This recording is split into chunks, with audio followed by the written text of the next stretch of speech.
something about that, Glass-Steagall would really help to get that fixed again. Hasn't that created a whole, like, industry that really doesn't employ anybody? Yeah, I mean, you just got an industry that's built off of paper. Exactly. And That's some good employment for you there. Make money and not employ anybody, you can get straight from the Federal Reserve, that's a good deal. yeah, I mean, you don't have any overhead pretty much whatsoever. The computer that you work on and the phone that you use to call people up to get these swaps going, that's pretty much the only overhead that you've got with that. And so, I mean, David makes a really good point on that. You mentioned term limits before. Mm-hmm. What do you think about repealing the 17th Amendment? That's the one about the How senators. senators are elected. Yeah. I think that's a good idea, because what the 17th Amendment did was it took the state legislatures being able to decide who's going to be the senators for the state and put it in the people's hands, which on the surface sounds like a good idea. But here's why it was a bad idea. Because by releasing the state legislatures from being able to decide that, the states no longer themselves had any representation in Congress, just the people. And they did it because there were senators that weren't getting sent up to Congress. States couldn't agree on who they were going to send up to Congress. The problem, though, is that those senators are no longer beholden to the states. There isn't any ability to bring those senators back when they pass legislation that infringes on the rights of the states. The only way that you can do that is if your state has a recall method, and there's very few states that actually have that for senators. And repealing the 17th Amendment would help to alleviate that, because then the states would decide again who the senators are going to be.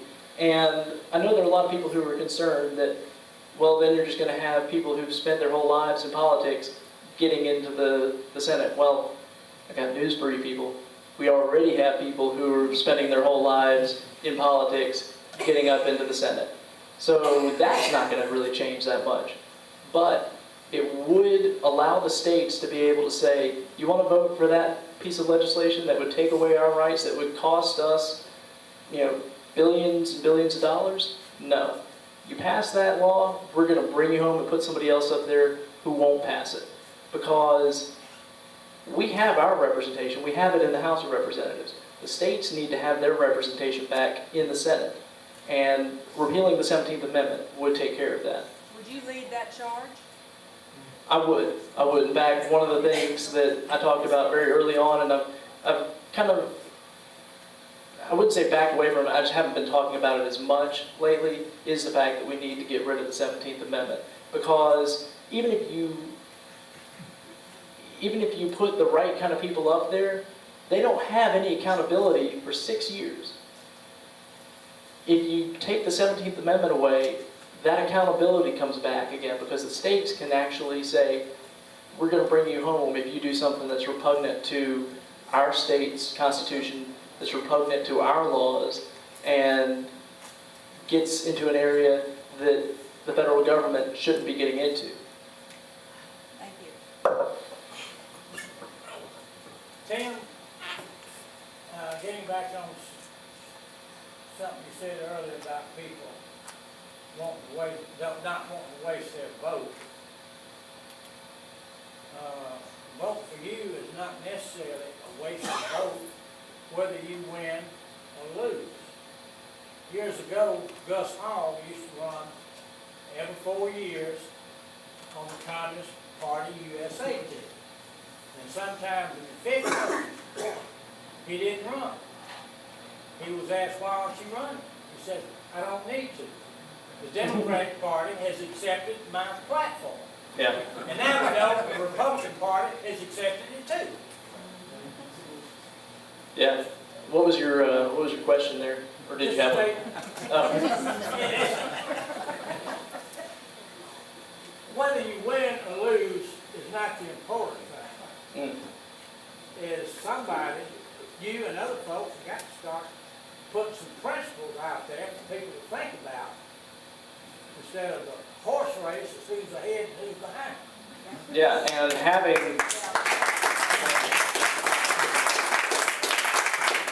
And having more than just two choices in a race, you don't have to get into that position anymore of voting for the lesser of two evils. You actually have another choice. You may have a slightly better choice, but at least you have a better choice.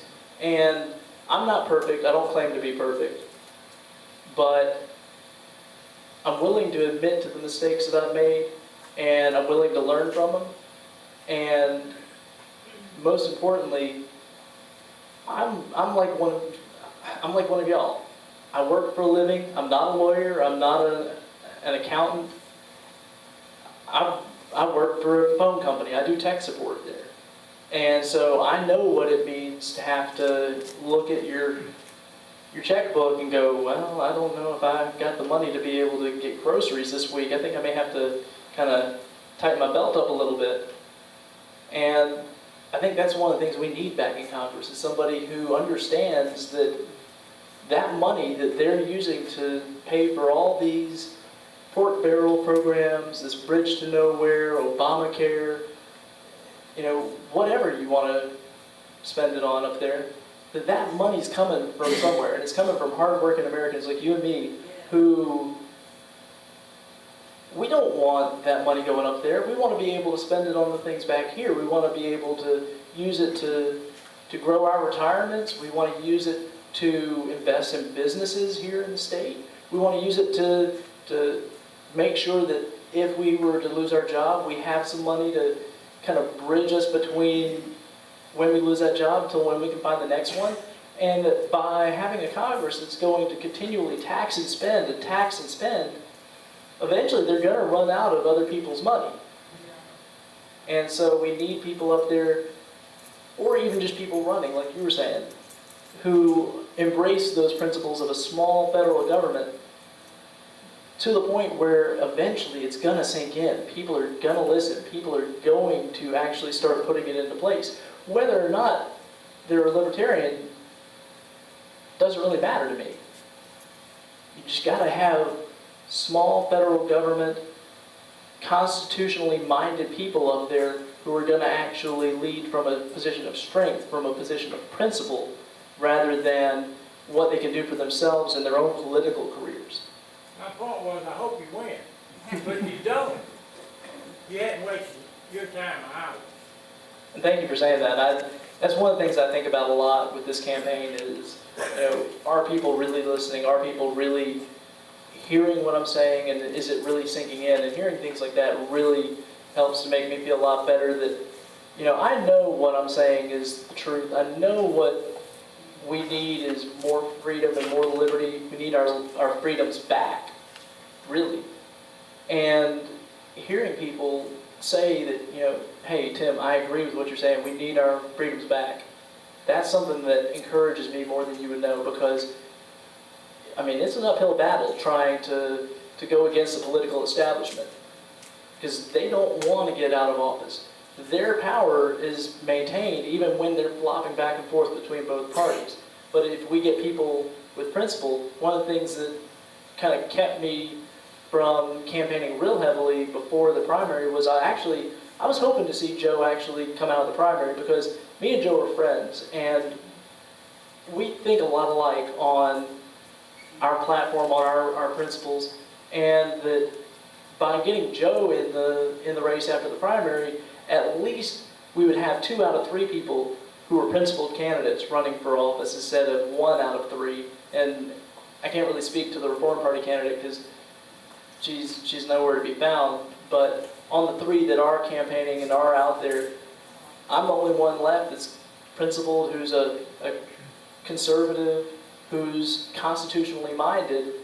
And I'm glad I stuck with it, because if I hadn't stayed in it, who knows what we would end up with just, 2 choices running really for the office.